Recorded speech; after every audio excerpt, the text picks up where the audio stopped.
Hey, kia ora, and welcome everybody to another episode of Big Life Mindset. This is the podcast that is going to help you to love life more. Now, the way we're going to do that is to be uncomfortable and we're going to grow together, all right? My name is Rakanui, and this is obviously something that's I'm passionate about. I'm not even going to scrub any of these, bits where I kind of mispronounce anything or anything like that, because that's not really what this is all about. I have been very fortunate in my life to coach winners of the Westpac Bank Innovation Award. I have coached people in career and relationship changes. I've created online courses to help you build your confidence at work. And if you're interested in any of those, you want to catch up with me, please just refer to the show notes and you'll find a link to book in some time. Today's episode is very different. And the reason being is I'm actually joined in the cabin in the studio. We'll call it a studio because it sounds a lot flashier. I'm joined by Aless Timpani. Yeah. Thank you. Yeah, great. Okay. Now, if you are using Spotify or on my YouTube channel, then you'll be looking at a video right now with me in it. However, you won't be seeing her. She's actually just off camera, which is okay. It's all good to be there. But you're going to hear a conversation that we're just about to kick off with. And during the course of this conversation, I expect and anticipate that you're going to hear some insights from a person who is doing something that not a lot of people are doing out there. And this something is so far out of people's comfort zone that I believe there's a massive learning for anybody, irrespective of where you are in the world and what you're going through. So without further ado, I'd like to introduce my guest. Hi, Aless. How are you? Hi. All good. So this is Alessandra. You prefer Aless? Yeah, I prefer Aless. Aless, cool. This is Aless's first podcast, and so hooray! It's happening here at 9. On the Big Life Mindset podcast. So super stoked about that. Aless and I didn't actually know each other 3 days ago, maybe 2 days ago, and so we've got a little bit of a unusual origin story. Aless, how are you? I'm fine. Cool. I'm happy to be here. Nice. Yes. Yeah. Awesome. Honestly, stoked to have you here. We're also joined by pals and a tiger bear as well. I'm not putting a plug in for those, but it's that kind of show where if you want to just have a beer and chill out, now's a good time to do it. So Aless is hitchhiking around New Zealand at the moment. But before we kind of get to that bit, let's hear a little bit about where you're from. Where are you from? I'm from France. I'm from the southwest part of France in a town called Mont-de-Marsan. It's near the ocean and near Spain, but I was living in Lyon, bigger city in the other side of France. Man, even the pronunciation of those names is like, that's how you should say it. I feel like I've always said that Lyon is Lyon. Is it that Yeah. one? I don't feel like I've been saying anything like that, even remotely close. So that's a nice learning curve for me. And so you're brought up there. You've been living in Lyon, and then somehow you've gone from living in Lyon to being in New Zealand. What happened in Lyon? How were you? What was the origin of your hitchhiking journey, and what were you doing before that? Before to come in New Zealand. Yeah. So I was living in Lyon, but since 2 years. But I wanted to come in New Zealand before COVID crisis. I had my visa, I had my flight and everything, and I couldn't come. And at this moment, I was in the southwest of France at my parents' house. And then I found a job in Lyon, and I stayed for 2 years. And this year I was working in a school, helping children with disabilities. And I received an email from the Immigration Services of New Zealand at the beginning of March last year, saying that I could come in New Zealand now. And I would just signed my contract at the school at this moment, so I didn't really want to come. And last summer I did a travel with my flatmate in Europe, and she taught me how to hitchhike. And I took the decision to come in New Zealand in last August. So Awesome. Man, that's a journey. And so did you do any hitchhiking while you were in Europe? yeah, the last summer I joined my flatmate in Bratislava, in Slovakia. I took a bus. And then from Bratislava, we went in Vienna by bus. And then from Vienna, we started to hitchhike together. And we went in the mountains in Austria. And then we came back in France hitchhiking. So it's more than 1,000 kilometers, I think, hitchhiking. In Germany, in Switzerland, and then in France to come back in Lyon. So that's a big, that's a long distance. That's a lot of hitchhiking. Yeah. A lot of people, when they think of hitchhikers, they naturally think that it's guys only. There's obviously the perception of risk versus actual risk. How difficult was it for you to start hitchhiking? What did you have to overcome to start hitchhiking? So last summer with my flatmate, I was really excited to start because she told me a lot of good stories about hitchhiking, and I wanted to travel like this to, I don't know why, but just to discover something else and meet people and have like shared stories about the place where what I'm visiting. So yeah, I wanted to try. And it was really great to hitchhike with her. And it's different than hitchhiking by myself.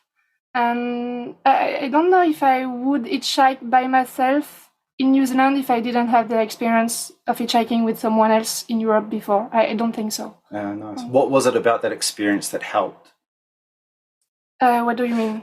So when you were hitchhiking with your flatmate, what were the things that you learned from there that made hitchhiking alone easier? I learned practical things like where you can be to hitchhike, like the best places, like places where a car have the space to stop. How do you talk with people in the car, like if you say or not where you want to go, or if you ask where the person is going. What did I learn? And yeah, what do you about what subject you talk with people in the car or things like this. So it was like I had an idea of what is hitchhiking, so I could hitchhike by myself because I knew like what it was. So yeah. What did it feel like that the first time you got into a car, the very first time you were picked up by somebody? What did that feel like? The first time in Europe, it was exciting, and we didn't really know where we wanted to go with my flatmate. So we just said, okay, we want to go this way, but we don't really know where. So if you know a good place, we follow people. So yeah, it was exciting. And in New Zealand, it was different because I knew hitchhiking is easy in New Zealand, but I didn't try it by myself, so I didn't really know how it would be. So the first car I went into, I think I waited for 2 minutes. So I was really, I don't know how to say in English. Reassured? Reassured? Yes. I don't know if that's the word I want to say, but I was scared, like if anyone want to pick me up, how could I do? So I saw someone did, so I was like, okay, it's something, it will be easy, I will do it, I can do this travel, because I planned the travel hitchhiking. So if I couldn't hitchhike, I had to think about my travel and adapt everything. So I was like, okay, it will be easy and that's cool, and I'm meeting people, so... Nice. Were you nervous or scared at all, or was there any anxiety? Or... No, I think I was excited because I spent 4 days in Auckland before to start hitchhiking, and I didn't really like the city. Sorry, Auckland. It's not your fault. So sorry. But it's too big for me, I think. So I was really excited to see other things of New Zealand. So... Yeah, I think Auckland is kind of like any other big city around the world. In my experience anyway, there's a lot of people, very busy, noisy, lots of concrete, lots of buildings. And it's like it almost feels like a cut and paste of other big cities around the world. Yeah, and I came in New Zealand for nature because I love hiking. So it wasn't really my plan to spend a lot of time in the city. So that's why also I didn't really like Auckland. That's all good. That's all good. And so you arrived in Auckland. When did you arrive in Auckland? At the end of November, the 27th. Cool. So it's 27th of November last year. Yeah. A couple of months ago. Yep. And so you're there for 4 days. And where did you go after that? I took a bus to Kaiwaka, a little bit in the north. Mm-hmm. And then from Kaiwaka, I started hitchhiking and I wanted to go to the beach. So I went to Mangawhai Head. Oh, nice. And I spent the night in the campsite, a holiday park. And I could see the sea from my tent. And when I woke up in the morning, it was really beautiful. Oh. And I did a hike in the Mangawhai Head cliff the day after. And it's the first landscape, like nature landscape I saw in New Zealand, and it was really beautiful. And yeah, it's a really good memory. That's an awesome way to kickstart your hitchhiking in New Zealand. Yeah. What a great way. I haven't been, actually. When you describe them, that sounds really cool. I should go there. Yeah. And I would imagine a lot of Kiwis haven't gone there either, to be fair. So you've probably seen more of New Zealand than most of us. And so after Mangawhai Heads, where did you go to after that?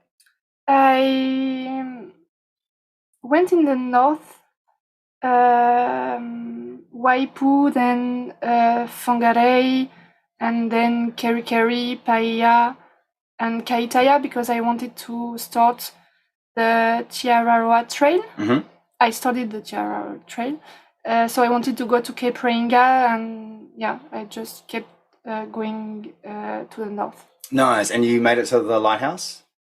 Yeah. Did you get as far as... Oh, that's pretty cool. That's something else, isn't it? It's beautiful up there. Yes, it's really beautiful. Yeah. The 90-mile beach is beautiful, even if I stopped the trail because of my ankle 3 days after. But it was really great memory also, and the landscape were stunning, and it was really amazing. Nice. That's so cool. I love when... I try not to get too parochial. I try not to focus too much on being New Zealand centric, but I love when a person visits New Zealand and they have a good impression of the people or the environment, or, just walk away with something positive. And so you've then gone Auckland, you've gone Mangawhai, then you've gone up, you've carried on up the coast, you've gone right to the tip of the North Island, and then you've started to come back down? Yes, then I stopped the trail.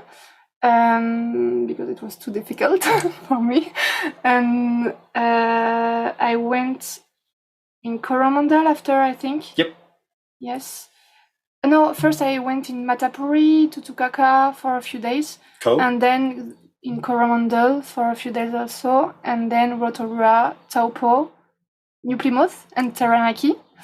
And then I arrived in Wellington here. Yeah. Man, you've covered some distance. Like, that is a long way, especially if you're hitchhiking. Yeah.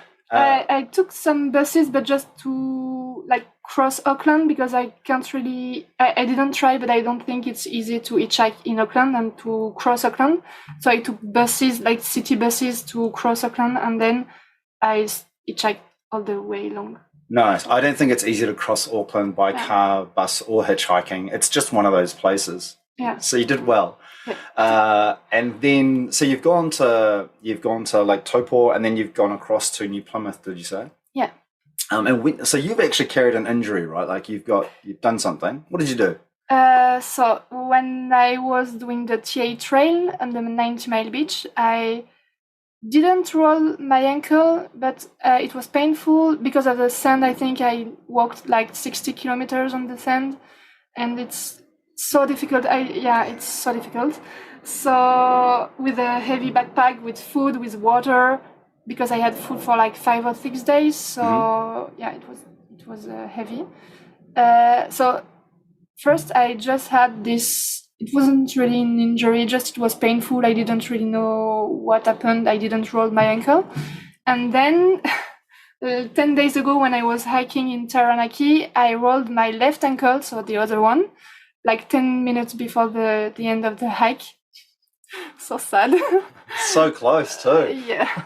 And I rolled my ankle because I wanted people, I wanted to let people pass. So I did um, uh, I went out of the walkway, but just like 1 second to let people pass, and I rolled my ankle at this moment. So. Oh. Yeah.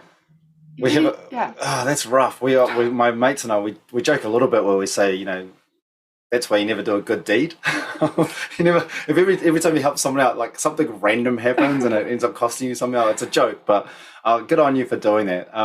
How long was the hike that you were doing before you rolled your ankle? It wasn't so long. It's a hike. In the morning, I think I walked like 3 hours before to roll my ankle, and I took 2 nights in a hut. Mm-hmm. And I did the hike in 3 days with a day resting, more or less, because I walked like for 2 hours this day. But I planned this hike knowing that my first ankle was fragile, so I didn't want to do a lot. So I took 3 days to do it, and I really like to be in mountains. So 2 nights in a hut was really, really cool. And yeah, so I was walking for 3 hours in the morning, and then I rolled my ankle. Oh, man. So you've actually spent quite a bit of time in the bush as well, right? Yeah. How has that been? How have you found that in New Zealand? It's amazing. I think it's the best memories I have in New Zealand because I really love nature, and I really love being in my tent and being by my own. And yeah, I spend a really beautiful moments. I really enjoyed the 90-mile beach, even if it was really difficult. Mm-hmm. I like the first day, the landscapes were so amazing, and I think in New Zealand you can walk for 100 meters, and in 100 meters you can see first at the beginning a landscape, and at the end another landscape totally different. And in the first 10 kilometers of the 90-mile beach, before the 90-mile beach, it's so beautiful. You have a bush, you have beaches, you have rocks, pink or orange rocks. It's so beautiful. That's awesome. That's awesome. One thing I really like, and just hearing the passion that you have in your voice about it, is, I feel like being brought up in New Zealand, we kind of take things for granted. Yeah. And it's not until we go overseas or somebody else talks about how beautiful things are around us, we're like, oh yeah, that's right, that's really cool. So it's nice hearing that, and it's so I can obviously hear it coming out in your voice. And so you got to, where was it? New Plymouth. Was it New Plymouth that did you put out a message into Facebook or something? Yes, I was in Taupo at this moment, or Rotorua, I don't remember, and I was looking for an helpix or someone. First I wanted to be hosted by someone because it was raining and I couldn't really sleep in my tent, and so I found some people in Taupo, and then in New Plymouth. I posted a message in a Facebook page, and someone told me to come. It was a mom with 3 kids, and I spent a few days before to do the hike, and then I did the hike because I had an LPX after, but I had one night I didn't really know where to sleep. So I said, okay, I'm taking 2 nights in a hut and I'm doing this hike because I really wanted to enjoy Taranaki, and I saw pictures of the mountain. It was really beautiful, so I wanted to go. It's stunning, eh? Yeah. Any angle, it's just so beautiful. Yeah, and when I started this hike, the first day it was cloudy, so I didn't really see the mount. And the last day when I rolled my ankle, when I came back in the city, it was sunny, so I could see the mount. It was like the gift after the hike and after rolling my ankle. Yeah. That was the present. Yeah. It's this amazing view. By the way, here's a rolled ankle. Yeah. You mentioned woofing. Is that right? Yes. Yeah. What were you doing there? What is woofing, by the way, for anybody that's not familiar? So I don't know if the term woofing is for farms, but my experience of woofing is like I have a profile on the website Helpix, and I can find families or farms to stay with for like a few days or a week or more sometimes. And I have accommodation, sometimes I have food most of the time, and I have to help the people to, like, it's different kind of jobs, so house cleaning, gardening, taking care of children also, and it depends. Cool. Yeah, it's cool, and I wanted to do this. I think for the next week I will do this to rest with my ankle, because I can't really carry my backpack right now. So I will start to do my travel like this, I think, for a few weeks. Nice. And is that kind of a way of giving back to the host, like by helping them out with something around the home? Yes. Yes, we have accommodation and food, and they have to help with some things they need. Like last week I was with a woman, she's moving in a few days. So she wanted me to clean a little bit the house and do some, like, put things in, I don't know the name. Like when you're moving, you're doing, like you're packaging things. Yeah. So I was helping her with this. I was cooking also because she wanted me to cook. And when I'm traveling, I can't really cook. I have a jet boil, so it's not the same cooking. And it missed me a lot since I'm in New Zealand. So yeah, I was glad to cook for her. Oh, nice. Do you cook at home, do you? Yeah. Back in France? Yeah. Oh, yeah. nice. I enjoy cooking. Oh, nice. I enjoy the eating part. Not so much the cooking, but anyhow. I enjoy the eating part also. Yeah, it's a lot of fun. That's why I love cooking. And so somehow you and Debbie connected, Debbie, my wife. Yeah. How did that happen? So I'm not sure. I think I posted a message on the Wellington buy and sell page, Facebook page, Yeah. because someone told me in Taupo that I have to connect with these pages, like to put messages on these pages, because it's like a local page of the place. Yep. So now I'm doing this. Good on you. That's the way to do it. And that's how I found the family in New Plymouth. It was a New Plymouth buy and sell page also. And that's why I'm what I'm trying to do in the South Island also. I'm trying to find some people through these pages. Well, it works. We're evidence of that. I think it's quite amusing because, Debbie basically helped engineer, meeting you and, getting into the home and the rest. And I think it's so, kind of put words in her mouth. It's 2, 3, 4 years ago, it wouldn't have registered for her. She probably would have seen the post and like, nah, that's not me. Okay. And then I mentioned a couple of years ago, we had 2 German hitchhikers and Rob, and they stayed with us. And none of this was here, by the way, at the time. So they were living in the lounge. And I think a culmination of that experience and me hitchhiking a lot and Debbie kind of being more welcoming with people in the home as well, just kind of all came together. And then I get this message saying, oh, is it cool if you come around and stay? I'm like, oh, yeah, of course. And then next thing you know, we're picking you up at a train station near home, and now you're here. So that worked out really well. I think those buy and sell pages might be the way to go. Something I was going to mention was, for a person who likes solitude, you like being alone, on your own. It must be an interesting experience being in this house.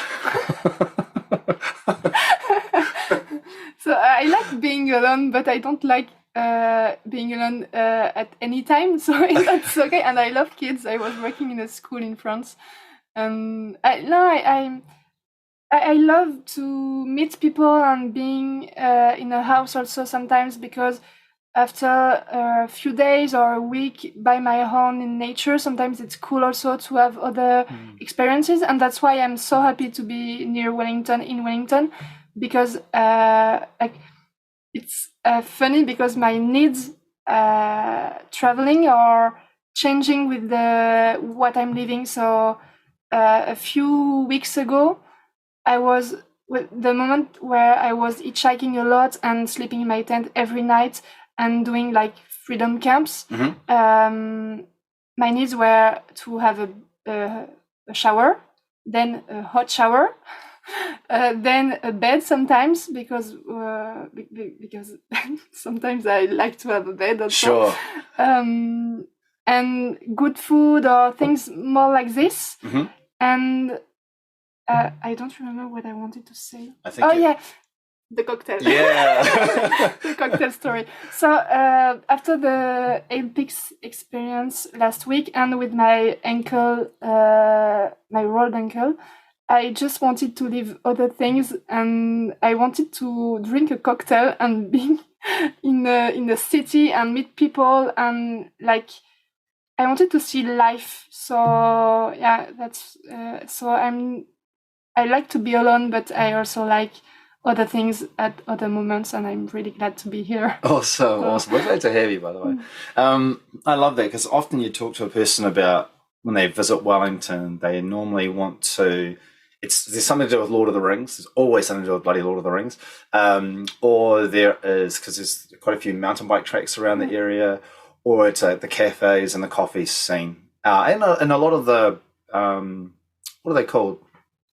Craft beers. There's a lot of craft breweries in Wellington as well. And so that's kind of the main thing that everybody targets. But that made me laugh that first time when we spoke, and you mentioned that the thing you wanted was to have a cocktail in Wellington. I was like, that is a goal. That's what a goal should look like. I love that. Yeah, but sometimes when you're hosted by someone, that's why I ask you the question, that's okay if I'm going to take a cocktail in Wellington and I'm coming back late in the evening, because you don't know, like, if someone is hosting you, like I feel like I have to be here or to like give something of me, and that's why I asked you the question, because I really wanted to drink that cocktail, and I wasn't sure like if you would have told me that no, I would understand why, because I'm here and like I have also to like share things with you and be around, and yeah. No, not at all. I mean, hopefully we've given you the vibe that this is very much a freestyle house. People come and go all the time. I mean, as you've experienced over the last couple of days, I don't know how many, 2 nights ago, was it 2 nights ago? We had 6 13-year-old girls here, plus our kids, maybe 5 or 6 of my mates. It's just a constant, it's like a train station. So soon there'll be undoubtedly more bodies coming through the door. Debbie's returning as well. So she's been absent in all this, by the way, folks. I've been like put in charge. Maybe that's more of the freestyle stuff, but no, it's been really cool. And I love the fact, so you got a cocktail though. That was what was the cocktail? What was the cocktail? Yeah, what kind of cocktail did you have? It was with vodka, passion fruit, I think, mango, and like cranberry juice also. Oh, nice. That sounds great. Yeah, it was really cool. Nice. So now that you've ticked off the cocktail thing, is there anything else in Wellington you're hoping to do before you go? I would like to come back to the museum, Te Papa Museum.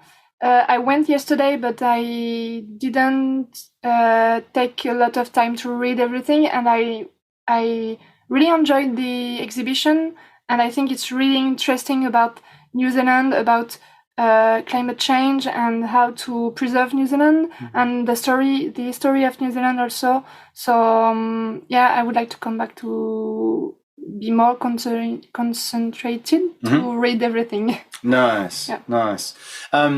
You mentioned a little bit, so this is your first podcast, right? Yes. Hooray, I love that. Honestly, that's cool. Like that's I've written it behind. I live this and encourage this motto of be uncomfortable and grow, because this, the way I try to describe it to people is, for those of you who can't see, if my hand is at chest height and that's where I'm comfortable, and my other hand is above head height, well, that's where I'm uncomfortable. And this applies to everybody across any facet. So there's comfortable and there's uncomfortable. This bit in between is where we grow. That's our stretch. And so by continually putting ourselves in uncomfortable situations, eventually we have a new uncomfortable that's much higher. And so that's what I try and help encourage people and I endorse. And so to have you being on a podcast, you know, having not experienced one before, like that's a, you know, like really throwing yourself into that. So congrats, man. That's dope. It's so interesting what you're saying, because a few weeks ago I was in Rotorua.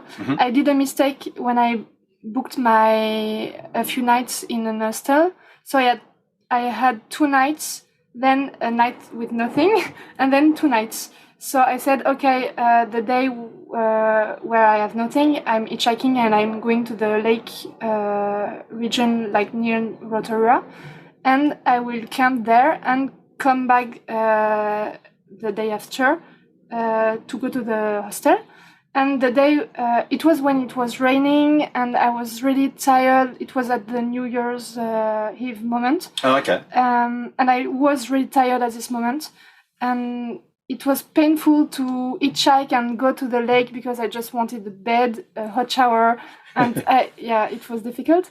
And I was near the lake and I was thinking that I didn't do anything that day. And I was like, okay, I really didn't do anything. And then I was like, no, it's not true, because I hitchhiked, and like if it had been like 2 months ago, it would be something really huge in my life. Yes. So I was like, okay, I hitchhiked. I went in 2 cars, different cars this day, and then I did a hike, and then I was sleeping in my tent, and it was beautiful moment. And it's not true that I didn't do nothing this day, because I was hitchhiking, and it's something really great. And I met a woman. She gave me her card with her number if I needed something. That's cool. So yeah, that's to say that something that for me was going out of my comfort zone. Yep.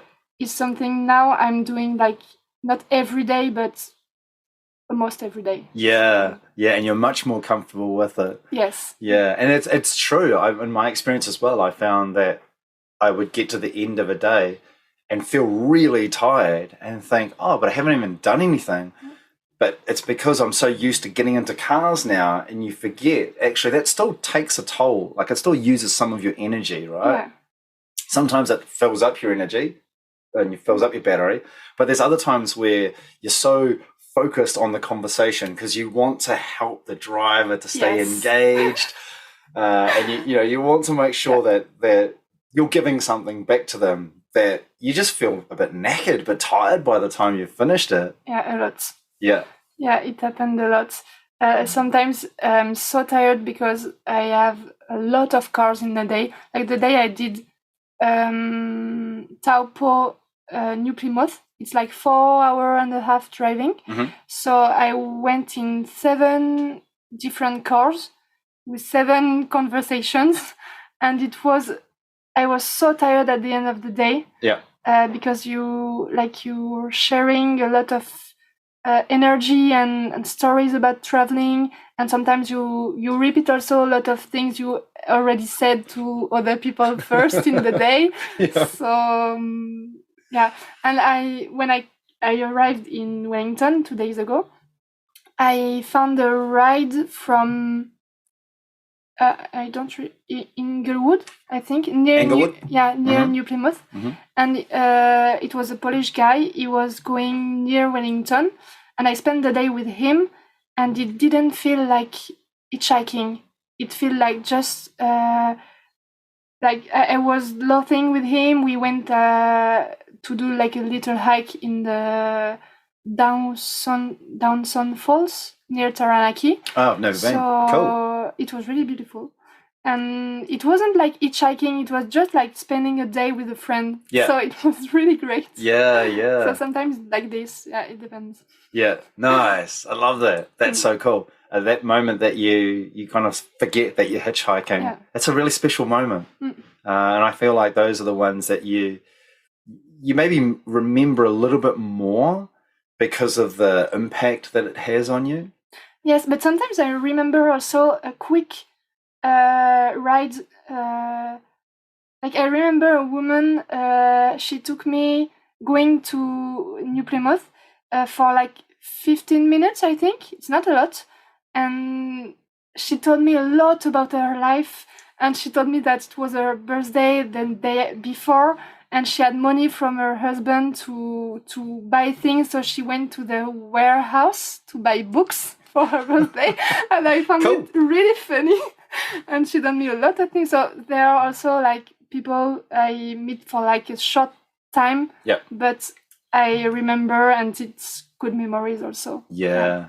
I love being able to provide people with a safe space where they can share whatever's going on in their lives. And one of the things I've found with hitchhiking is that, when we're on the side of the road, there's some small part in the back of my brain, maybe in the subconscious or the conscious, wherever it is, and it's saying, please don't kill me. When the person drives and when the person goes to stop the car, please don't kill me. Please don't kill me. And, or even, please don't hurt me, whatever it might be. Mm-hmm. And for the driver will be thinking somewhere in the back of their mind, please don't kill me. Please don't hurt me.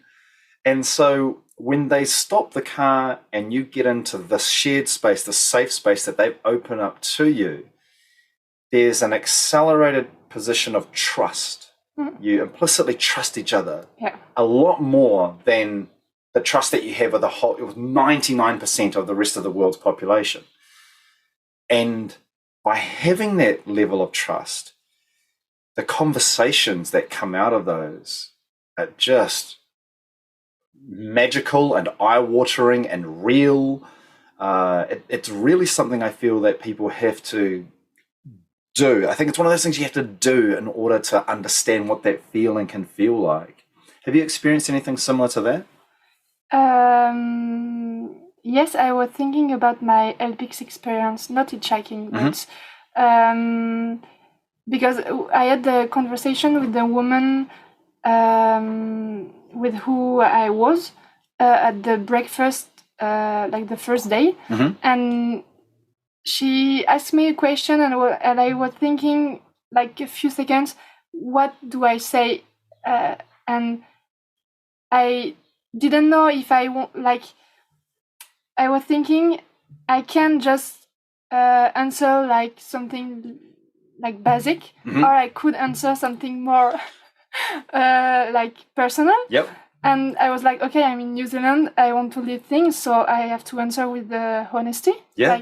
So I did that, and we spent a lot of time talking about family relations and relations with parents, and it was really interesting, and I think she had a lot of things to share also. I don't know if she wanted a place to share this, but it's how I felt, like she wanted to. And it was really, like, we connected, like the connection was really, really intense and great, and that's why I'm traveling also, because I want to meet people, and I think it's so beautiful. No, I totally agree. Absolutely agree. I find you get to have interactions with people that you don't ordinarily get to have. This is a great example. Yeah.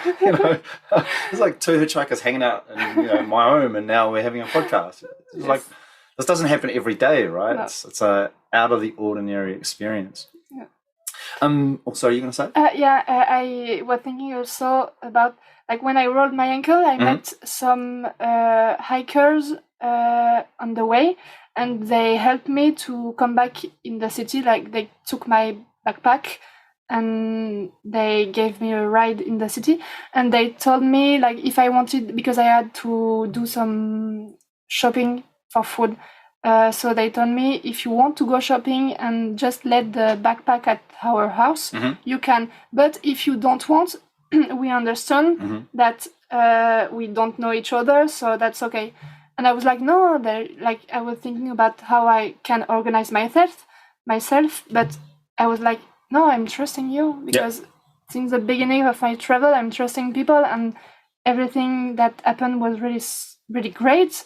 And I didn't have a lot of bad experiences. So, yeah, I was like, no, I'm trusting you. So I did that. Like, I left my backpack, and it was okay. And I wasn't scary at all, because I'm like, I think I'm listening my little voice and in me, you know. Yeah. And if I feel safe, I don't like.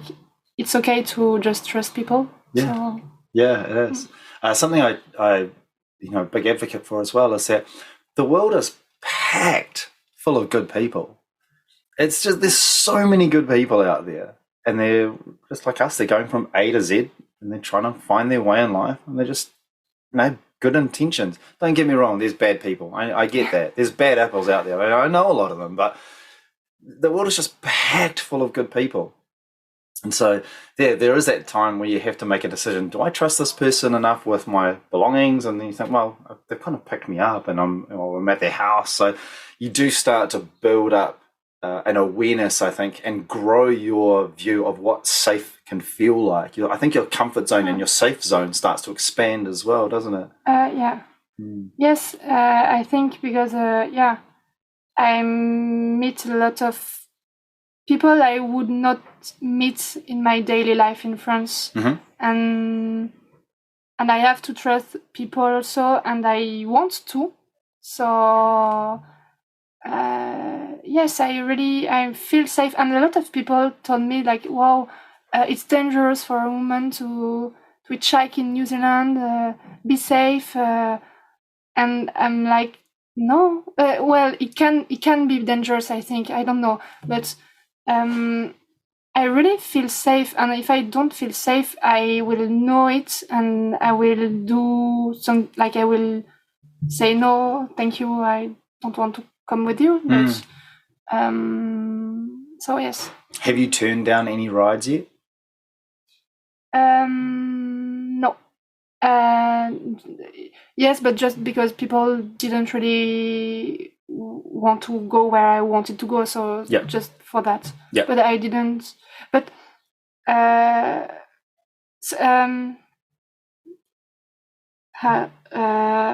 sorry. That's all right. At the beginning of my travel, with all experiences I had hitchhiking, I put some rules with me to hitchhike as I want to hitchhike. So I have 2 new rules. Cool, what are they? The first one is having my knife with me in my pocket. Okay. Because we don't know. Yep. And the second one is if I see people drinking and smoking, driving, I want to say no to go with these people in the car, because I just did once, and in the car I wasn't really scared, but I just thought it would be safer to take people not drinking when they are driving. So I think that's a really sensible idea. I mean, there's all about, the be uncomfortable and grow, but then there's just like be an idiot and die. So I think you can mitigate a lot of that risk. Like if somebody's drinking, I get that. And when you mean, say, smoking, are you talking about smoking marijuana or smoking cigarettes or vaping or? No, marijuana, I think. Yep. I don't remember if they were smoking in the car, but I think they told me they had or something like this. Yeah. So just before, I'm probably not a good example of that. not with the smoking weed and driving. It's more like because I'm traveling, and if I have a joint with me, I'll ask them, do you want to smoke a joint? And then maybe not the smartest thing, I get it, but I tend to smoke weed with a lot of the people that pick me up. It's just like a social thing, but I do understand. I think it's a sound policy that you've got there. I'm a high risk individual. Put it that way. And so you've that sense of being unsafe. Have you, or do you feel like you would comment to a driver if you felt like you were in an unsafe environment? You mean to tell the driver that I feel it's safe, not safe? I don't think so. I think if I'm not feeling safe, I can't really be honest about what I'm feeling. So, and I think I would be feeling even like more unsafe if I'm telling that I'm feeling unsafe. So But yeah, I don't know.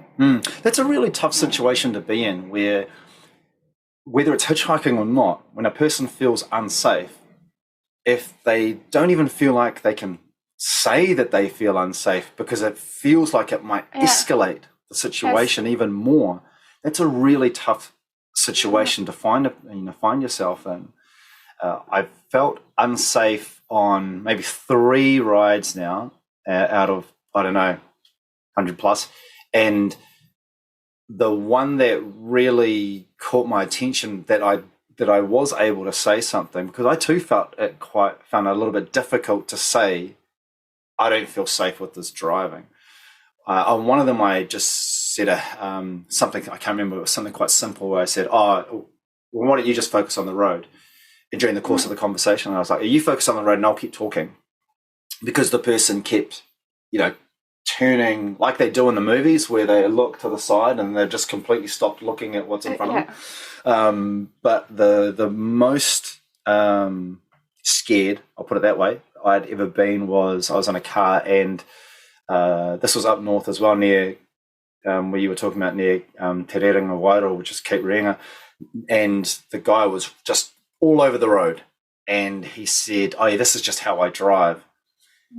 And I thought, that might be cool for you, but I'm not enjoying this ride.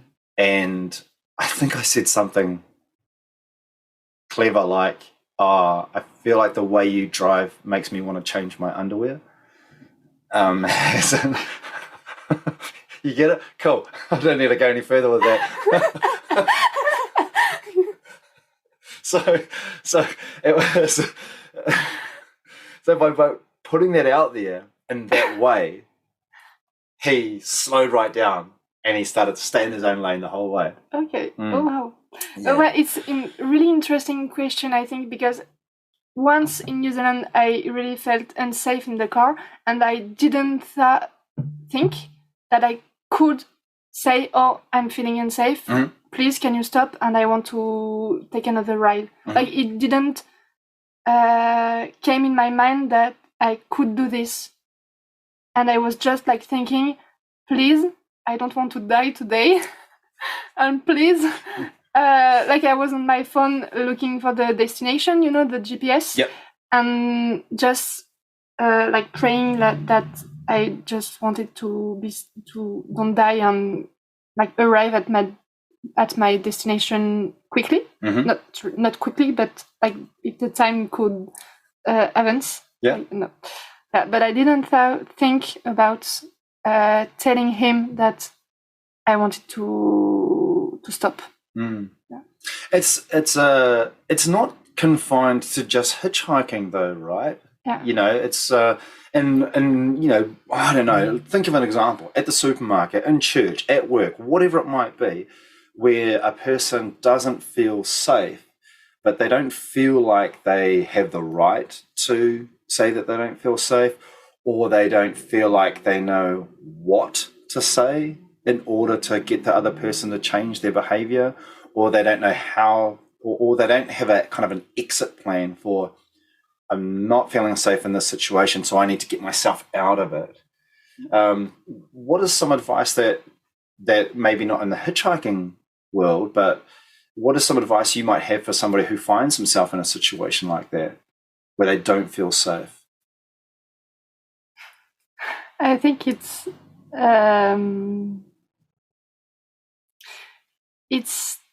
not coherent.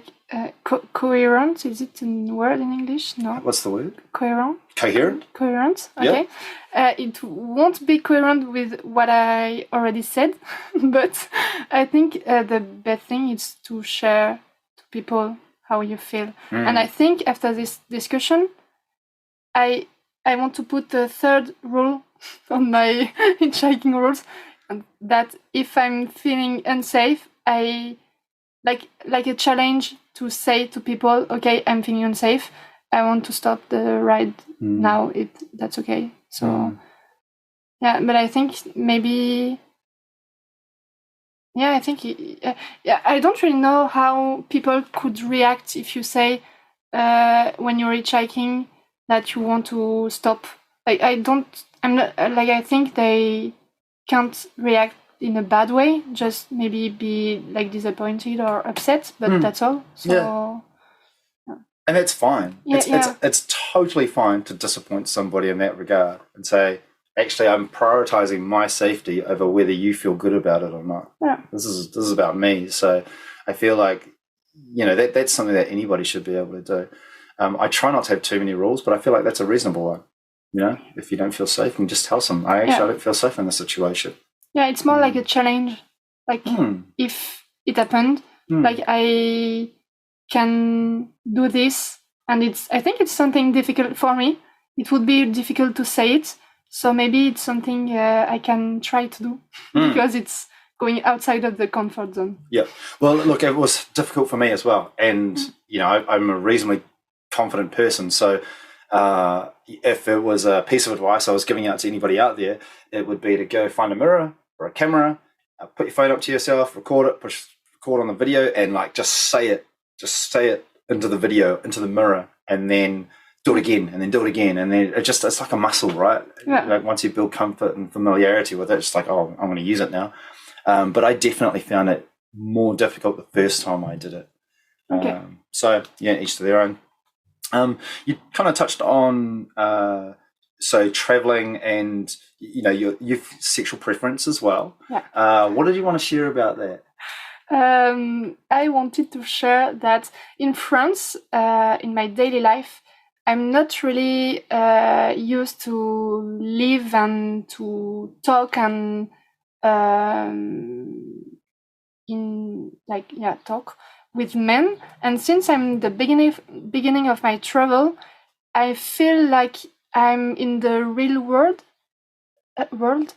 and sometimes it's something like I don't really know how to react. Like for example, when I came in Wellington, I had 2 rides. So the Polish guy, Marcin, and the first one was a woman, and she asked me if I speak Italian. So I said yes. Why? And she told me, "Oh, my nephew is speaking Italian. Is learning Italian. Maybe you would like to meet him or something like this." Okay. And I was like, "Oh, great! If you want, like, because sometimes I met some people like this, and once I went surfing with a Kiwi guy because I met his mother hitchhiking. So sometimes it can be great stories." But this time, I think it was like kind of a date with this man. I don't really know. Oh, was she? So, she was trying to. I think I'm not sure because I didn't ask. And he told me that if I wanted to, he could drive me to Wellington and we could spend the weekend together. And I was like, it's so strange. No, I don't want. I didn't feel safe. So good on you. I said no. Because I like to be alone and I wanted to do my tour in the city to drink my cocktail, but not with him. This cocktail is a thing, right? Yeah. So sometimes it's difficult for me, and sometimes I'm hosted by a man. That is another rule I have for my travel. I don't want to be hosted by a man living alone without children and without like a wife or because I don't feel safe. And it's something sometimes it's in my mind and I can think about it for hours because I'm like, how can I adapt my way of my daily life as I want to live, but traveling, because I can't, like, if I start to hitchhike and I say no to all of men, I can't hitchhike, like, because it's too difficult and it would be, and sometimes I have great experiences also, but so it's like, yeah, I was thinking about how to meet queer people in New Zealand, because I miss queer people a lot.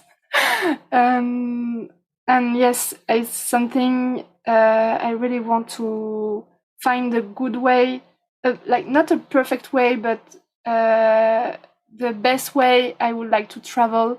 And all these questions are in my mind also. Nice. So, have you tried the buy-sell pages? I heard they're pretty good for everything. There is a Facebook page, a queer Facebook page in New Zealand. Cool. So I'm on this page, and I met some people. So not with this page. I talk to people with this page, so it's cool. Nice. So you've got after Wellington, you're going to head down south. How long are you going to be down south for in the South Island? I think for more than 1 month, because I have a French friend coming in March. She's arriving in Auckland, so I will have to quit the South Island to come back in the North Island. So I have 1 month. Nice. And then you go and you meet your friend up in Auckland, which you love. Yes. And then you're going to, what are you going to do after that?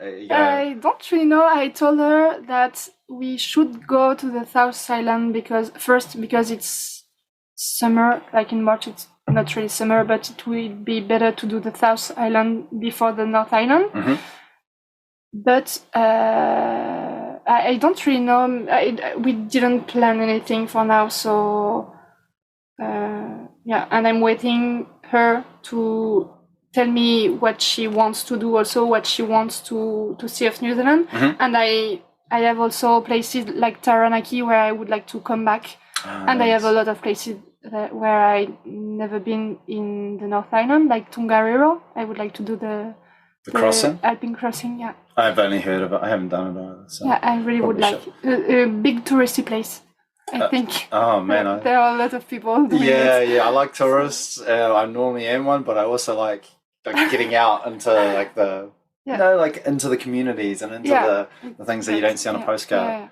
And so do you have a time when you need to get back to France, or what happens after New Zealand? So I have to quit New Zealand in November. I love that phrase, quit New Zealand. It's a cool phrase. It's not something we would ordinarily say, but I love it. I like it. I'm a fan. How do you say? I leave New Zealand, or I've got I don't know.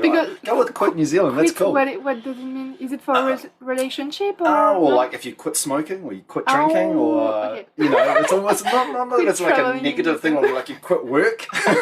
Like quit New Zealand. Yeah, man, that's cool. Sorry. No, don't apologize. That's cool. I like it. I'm going to use it. I have to leave New Zealand in November because I have the working holiday visa. So I have 1 year. I arrived in November, so I have to leave in November. Is it only 12 months now? Is it a 12-month working holiday? Yes. Okay. I can extend if I'm working 3 months in a farm. Okay. But I don't know what I will do, so I don't know when I will really leave New Zealand. Mm-hmm. And then I don't know. I don't really have plan for now, so I would like to travel in Asia, maybe. Nice. Because I have to take 2 flights to come back in France, so I can take a few days or weeks or month to visit Asia also. That'll be awesome. And yeah, I really would like. But I'm scared about traveling alone as a woman in Asia. Mm-hmm. And it's different because here in New Zealand, I'm in one country. And in Asia, if I want to visit, I would like to do more countries. So it's like I have to search a lot of information about visa, about every country I would like to visit. So it's not the same kind of travel, I think. And in France, I don't have any plan of work or flat or anything. So I don't know for now. Nah, that's a problem you don't even think about, right? It's that's a long way away. Yes. I forgot to ask you, but so when you were in France as well, you were studying. What were you studying? I did a master degree in sociology a few years ago now, and I wasn't working in sociology because there are not a lot of jobs in this field, and if you want to work in sociology, doing some research, it's better if you're living in Paris or near Paris. Okay. And I really don't want to live in Paris. So I worked in a school this year to help children. I worked in a day center for women in precariousness a few years ago or so. And yeah. So for those of us like myself, the uninformed, what is the study of sociology? It's okay. In English, it's difficult. Okay. You say it in French. I'll nod and I'll like, oh yeah, sure. But I won't. It's studying the societies, so dynamics between people or structures or governments in different fields like family or work or school or I don't know, health or gender. Also, I did 1 year of gender studies during my master degree. So it's kind of these things, and I was specialized in family and gender. That's pretty cool, man. Do you feel like any of that has helped your understanding while you've been hitchhiking, like some of the experiences that you've been seeing, or has it been like so far removed? Is there any crossover? What does that feel like? Can you repeat? Yeah, there's a loaded 4 questions rolled up into one. I specialize in that sometimes. I dazzle someone with a question. What you learned while you were studying, has that helped while you've been out traveling? I think doing this type of these studies helped me, like it gave me a way of understanding the world, and I think it opened my mind a lot about a lot of subjects, and also because of the people I met during the studies also. And I don't know if it's helping me. Yeah, maybe to be more open with people. And I don't know no, I think maybe just the things more about, I don't know how to explain, spirit or mind. What I learned about this, maybe it helped me more than what I learned during my studies when I'm traveling, like to understand emotions, to understand connection with people, or things like this more, I think. Which is so important. Like if you want to be out and about and experiencing the world, being able to empathize with people is just incredibly powerful for unlocking all these different experiences that are out there. Yeah, and also understand what you are living, you as like your emotions, to be capable of listening your little voice. Because I think traveling, it's really, you have to listen to what you're feeling, you have to take a lot of decisions when you're traveling, I think. But like it depends, because I was traveling, like I was welcoming what life brought to me. So I wasn't really organized about what I wanted to do, about where I wanted to go, when. I just feel like today I want to do this, so I'm doing this. Yep. And it was really great to travel like this. And now, as I'm trying to find people to host me, I can't really do the same thing, because I can't do what I want every day, like going in this place, hitchhiking for 1 hour, or stop because I'm tired, or things like this. So I think taking decisions, like you have to take a lot of decisions, and if you can't really listen to what you want, I think it can be really difficult. Yeah, it can be, and especially because there's so many different voices and information telling you that this is the way you should do things and this is the way you should live your life. Yes, a lot. And sometimes I think I'm someone who I compare myself to other people a lot, I think. And I met a lot of people traveling not in the way that I want to travel. So at the beginning, I was like, I didn't met a lot of people like hitchhiking in New Zealand. I didn't met a lot of people sleeping in their tent either. So I was feeling really alone at the beginning with my project of travel. And sometimes it's difficult to just keep doing what you're doing because just you feel alone. So even if I like to be alone, I don't like to feel alone. So yeah, I understand that. There's a phrase I like to use, and that you are your own compass. And by that I mean, if this is the direction that you feel like you want to go in, then go in that direction. Yeah. And you can always change it. I think one thing that we often struggle with is there's just a whole world out there who feel like they need to tell you the way you have to live your life. Yeah. And too often it's like, actually, that's not me. That's not for me. And that's not for me. And I appreciate your input, but that's definitely not the way I want to live my life. Like this is what I feel like is right. And that's that sense of the experiences that you've had, and the way you process information, the way you have defined what happiness or contentment or enrichment might look like.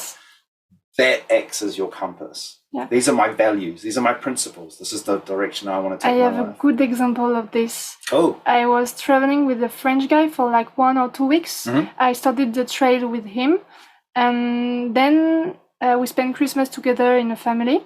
And he wanted to join other French people traveling with vans. And he told me about, and he planned to meet them and to go with them. And I had to take the decision. I could come with them, or I could travel by my own. And I didn't really know what to do. And I just felt like, okay, I don't want to travel with them. I don't really know why, but yeah, I knew, but it wasn't really clear in my mind. So I said, okay, I will travel all by myself, and you can go, and that's okay. And the night where I was alone for the first time after traveling with him, I was really I was sad, and I didn't really know if I took the right or the wrong decision. Yeah. And then the day after, the night, 30 minutes after, I was feeling sad, I met a German guy, and we talked about what I could do in Coromandel, what he was traveling, biking in New Zealand. Mm-hmm. And it was a really great moment with him. And I thought, okay, I did the right thing. But it was hard to take the decision to say, okay, I prefer to travel alone. And I just felt like if I were traveling with French people, I would regret it in 3 months, because I'm not in New Zealand to be with French people. Exactly. Yeah. And I want to meet people living here. And if I'm with them, I won't meet people from here. I will speak French.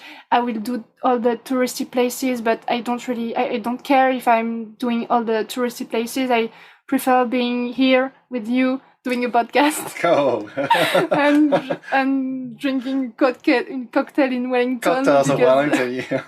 Yeah, so it was difficult the day where I took this decision, but then after I was like, okay, I'm living my best life, so. Oh, I love that. And I'm doing this travel because I want to be proud of me. Mm-hmm. And I think I can't be proud of me if I'm traveling with someone else, because it's not the same kind of travel, and you're not feeling the same things, and it's different, I think. I agree. Man, that is a beautiful... We're going to finish on that point, because that is a beautiful point to finish on. I love that. I love the fact that you're living your best life. I love the way you describe that. That is awesome. Man, Aless, thank you so much for joining me on this. That was a really cool experience. This is the first time too, so I've learned a lot about myself during the course of this, and I can even feel the machine in the background kind of ticking over. Is there anything you might like to say, or farewell, or? No, just that I would like to do a podcast, to do my own podcast about queer people traveling. So, cool.